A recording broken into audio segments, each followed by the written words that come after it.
Hi guys, this is Andrew from Pulling Strings Archery, and I've got another bow review for you guys today.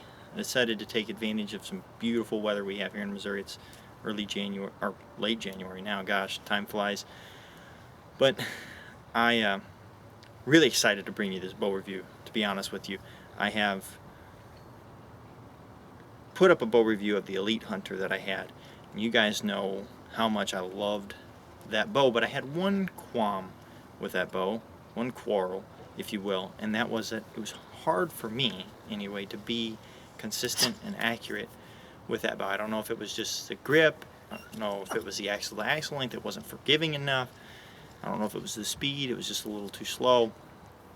So I decided to put that bow up for sale, put it on Archery Talk, and didn't have any hits, but I had a guy call me after I listed it on Craigslist, and he said, "Hey man, I'm interested in buying this bow from you. What do you want for it?" And I told him. He was like, "Okay, I'll call you back." He said, "I got a guy that'll buy a bow for me. If he buys it from me, then I'll turn around and give you cash for your bow." I was like, "Okay, no big deal." I was like, "What kind of bow do you have?" And he told me, and I was like, "Well, why don't we just trade?" So we ended up trading. Like I said, you guys know I love that Elite, but I had a hankering to try something new, as many of y'all do from time to time. You go through a hunting season, you're like, "Oh, okay, let's try something new. Time to, feel out the market, see what's out there." And I picked up this bow in a trade. Now this is the Hoyt Spyder 30. It was their flagship aluminum riser design bow for the 2013 model year. And I actually just did a review on the Bowtech Experience, just bought that bow not too long ago. You guys know how much I love that bow, and I sold that bow for this bow. I have had this bow for about 2 weeks now, and I can just honestly tell you that this is one of the best bows that I've ever shot. I'd like to give you the specs on it first. It is, as the name implies, 30 inches axle to axle. It has a 6 3/4 inch brace height. It comes in weighing at 3.8 pounds, bare bow.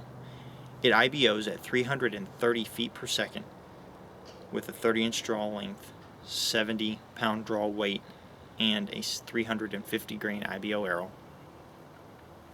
This bow also has the RKT cam and a half system on it, which introduced first time this year the Ergo draw force curve or draw system or draw feel or draw cycle. The Ergo draw cycle is probably the best way to say that. And it comes in peak weights of 30 to 80 pounds. Limbs range from 30 to 40, 40 to 50, 50 to 60, 55 to 65, 60 to 70, and 70 to 80. So plenty of draw weight adjustability. You can certainly use this bow for a number of different applications. Draw length ranges with the cam and a half system from 24.5 to 30 inches. However, that you have to have 3 different cam configurations to achieve that range. So a little bit of a hassle to pick up one of these bows used if it's not in your draw length and doesn't have the cam.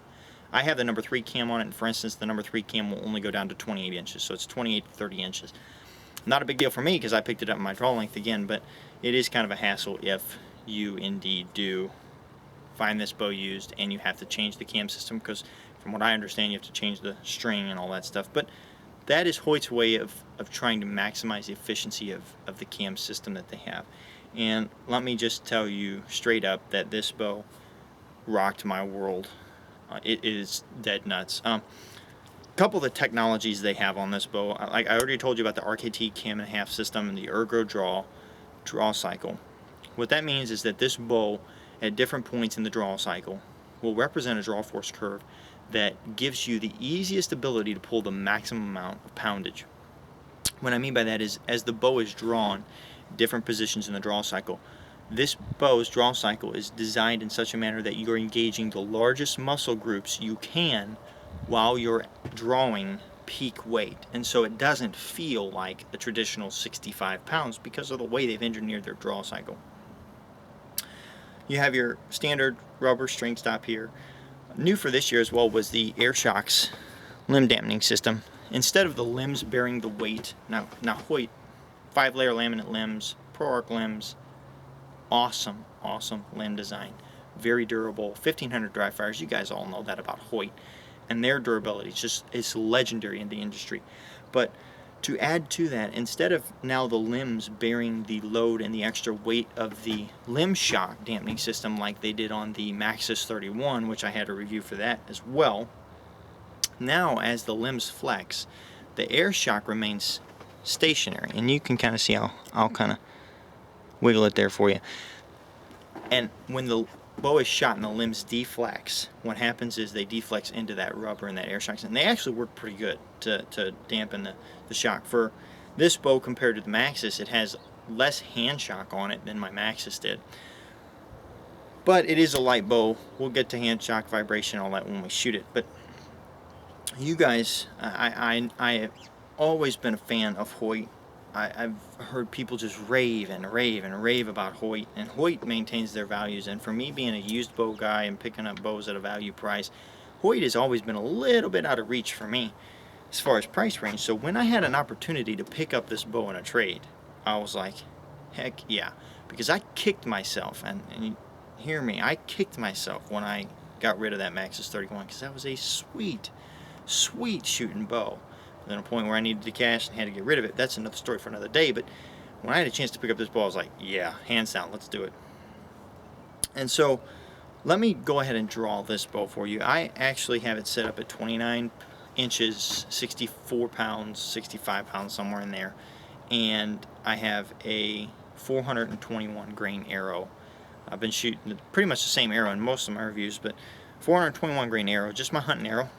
And it is coming in at 270 feet a second on my chronograph. So it's not much faster than my Elite Hunter was, but if you remember when I talked about my Elite GT500, I was so ecstatic about how accurate that bow was. And that bow was 35 inches, 34 and a half, 35 inches axle to axle. This bow is 30 inches axle to axle.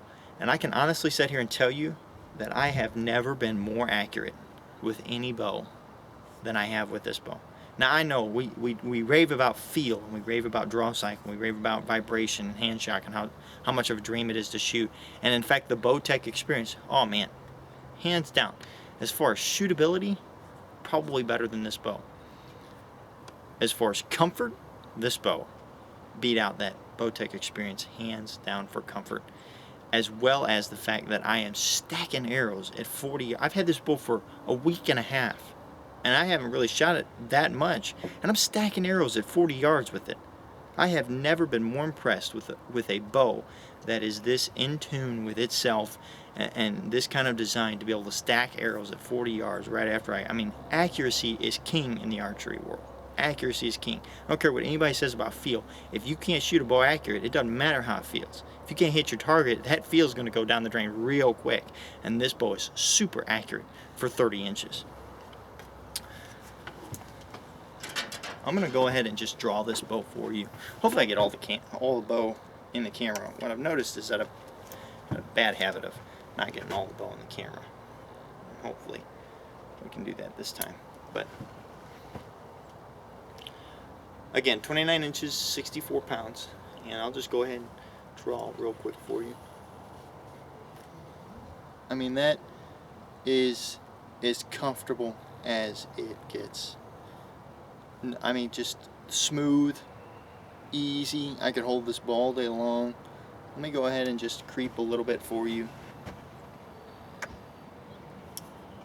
And you can see as the cam breaks back over there that the bow does not at all want to pull you out, pull your shoulder out or anything.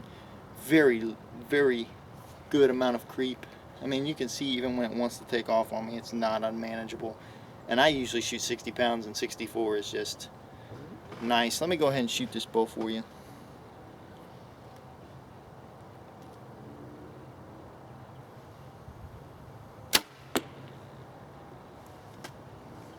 A little bit of hand shock. Otherwise, the bow is quiet, and the hand shock's not very bad at all. I mean, The bow's 3.8 pounds. You're gonna expect a little bit of that. And I've told you in videos past, that's not a deal breaker for me. But the draw cycle on this bow, when this bow breaks over and you're holding this bow at full draw, it is so steady on target. I'll just go ahead and shoot one more bow for you, and you can see the draw cycle. One more bow, one more arrow.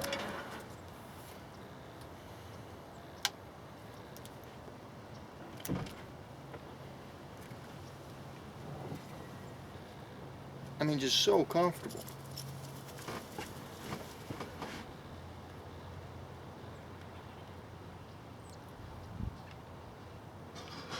Push my two fingers together.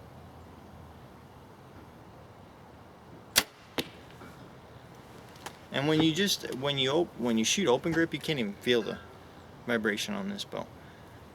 So Hoyt has really impressed me, and I'll probably get rid of this bow, as I do with all my other bows eventually. Even if I love them to death, I'll want to have a hankering to try something new. But this bow is sick, guys. I'm telling you, this bow is just awesome, awesome, awesome. It's loaded with technology. Hoyt has legendary durability. When you hold this bow in your hand, you really feel like you're holding something. You really feel like you can trust your equipment. You can trust what you're holding in your hand to send that arrow downrange, send it downrange accurately, and to feel good while you're doing it.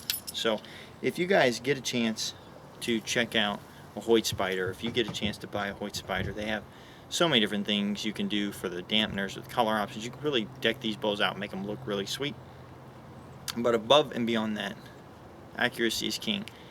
And this bow has thoroughly impressed me with regards to accuracy. So again, thanks for watching. Have a wonderful, God bless day. If you guys have any questions or comments, leave them below. And hopefully, I just bought a Matthews Chill R 2014 model, so we'll be doing a review on that as soon as it gets in. It actually hasn't even shipped yet, but we'll be doing a review on that, so stay tuned, and thanks for watching.